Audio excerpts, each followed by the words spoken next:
वक्त हम मुस्लिम medical mission के काहिरा में मौजूद वेयर हाउस के अंदर मौजूद हैं। ये सारा रिलीफ का सामान यहाँ पे है। आपके सामने राशन पैक्स की तैयारी का मरहला है और ये राशन पैक गज़ा के मजबूर और मजलूम मुसलमानों के लिए, मुहाजिरीन के लिए जाएंगे इंशाअल्लाह ताला। ये पैकेट्स तैयार हो रहे हैं।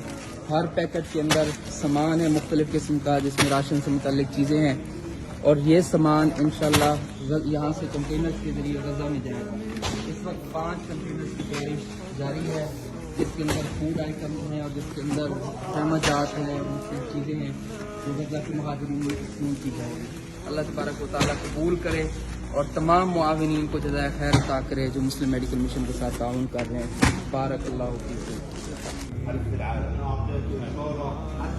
بسم الله والصلاة والسلام على سيدنا محمد وعلى آله وصحبه أجمعين. نحن اليوم في القاهرة بتاريخ 21/6/2024 نقوم في تجهيز هذه السلة الإغاثية إلى إخواننا في غزة المحاصرة بالتعاون مع مؤسسة مسلم ميديكال.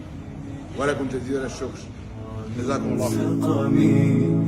لكن لنا في ظن لا يخيبنا، حاشاه أن ترجع الأيدي بلا نعم.